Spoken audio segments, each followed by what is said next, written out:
दोस्तों आज इस वीडियो में हम बात करने वाले हैं इंडियन रेलवे के एक ऐसे टिकट के बारे में जिसके बारे में शायद अभी तक आपको नहीं पता होगा। यानी कि दोस्तों कुल मिलाकर बहुत ही कम लोग हैं जो कि इंडियन रेलवे के इस टिकट के बारे में जानते हैं जिसका नाम है आई टिकट। अब दोस्तों आई टिकट के बारे में जानने के बाद काफी सारे लोगों के मन में एक बड़ा सवाल तो जरूर आया होगा कि हमने ई टिकट के बारे में तो सुना है लेकिन ये आई टिकट क्या होता है। तो सबसे पहले तो दोस्तों मैं आपको बता दूं कि ई टिकट और आई टिकट दोनों अलग अलग टिकट होते हैं और दोनों टिकट आपको ऑनलाइन बुक करने पर ही मिलते हैं। यानी कि ई टिकट और आई टिकट दोनों टिकट को आप ऑनलाइन IRCTC के द्वारा बुक कर सकते हो। लेकिन दोस्तों जो ई टिकट होता है यानी कि जो इलेक्ट्रॉनिक टिकट होता है इसको आप IRCTC की वेबसाइट या फिर ऐप से बुक करने के बाद ही डाउनलोड कर सकते हो। लेकिन अगर बात करें आई टिकट के बारे में तो यहाँ पर आपको थोड़ा सा डिफरेंस देखने को मिलेगा, क्योंकि आई टिकट को आप IRCTC की वेबसाइट से बुक तो कर सकते हो लेकिन आई टिकट बुक होने के बाद IRCTC के द्वारा उस टिकट को आपके घर पर भेजा जाता है, यानी कि इसको आप डाउनलोड नहीं कर सकते हो।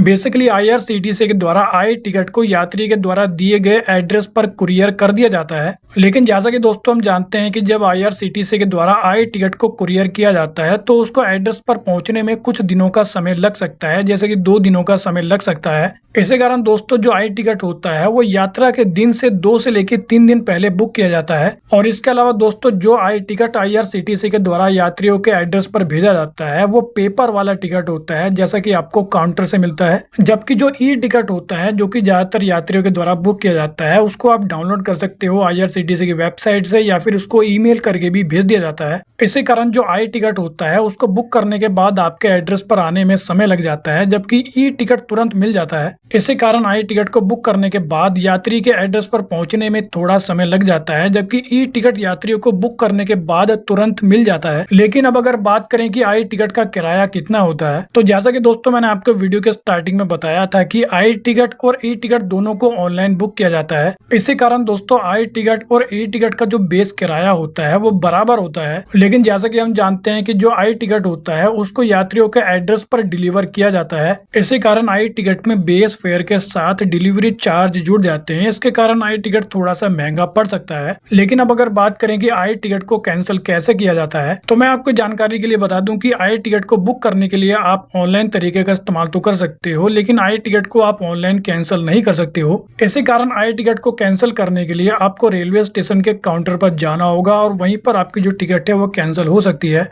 लेकिन जो ई टिकट होता है उसको कैंसिल करना काफी ज्यादा आसान होता है, क्योंकि ई टिकट को आप IRCTC की वेबसाइट या फिर ऐप से भी कैंसिल कर सकते हो। लेकिन मान लीजिए कि अगर आपने आई टिकट को बुक कर लिया है तो उसके बाद आप ट्रेन में सफर कैसे कर सकते हो। तो दोस्तों आपको सिंपली करना ये होगा कि जो आपको कुरियर के जरिए आई टिकट भेजा गया है उस टिकट को आपको अपने साथ लेकर जाना होगा ट्रेन में। लेकिन अगर बात करें ई टिकट के बारे में तो जैसे कि हम जानते हैं कि ई टिकट को आप IRCTC की वेबसाइट या फिर ऐप से डाउनलोड कर सकते हो या फिर आप ईमेल से भी उसको डाउनलोड कर सकते हो, क्योंकि IRCTC के द्वारा ई टिकट को यात्रियों के ईमेल पर भेज दिया जाता है। इसी कारण ई टिकट वाले यात्री ट्रेन में सफर करते समय अपने फोन में ही ई टिकट TT को दिखा सकते हैं। हालांकि ट्रेन में सफर करने वाले सभी यात्रियों के पास गवर्नमेंट फोटो ID का होना जरूरी है, जैसे कि आधार कार्ड या फिर कोई और ID भी हो सकती है, क्योंकि टिकट चेक करते समय TT के द्वारा यात्रियों की ID भी चेक की जा सकती है। तो कुल मिलाकर दोस्तों अगर बात करें कि आई टिकट किन लोगों के लिए बेस्ट हो सकता है तो दोस्तों ऐसे यात्री जिन लोगों को पेपर वाला टिकट चाहिए तो उन लोगों के लिए आई टिकट बेस्ट हो सकता है। लेकिन दोस्तों आप आई टिकट और ई टिकट में से कौन सा टिकट लेना चाहोगे उसके बारे में आप कमेंट करके बता सकते हैं। तो दोस्तों इस वीडियो में इतना ही। I hope you like the video. तो फिर मिलेंगे अगली वीडियो में, जब तक के लिए जय हिंद।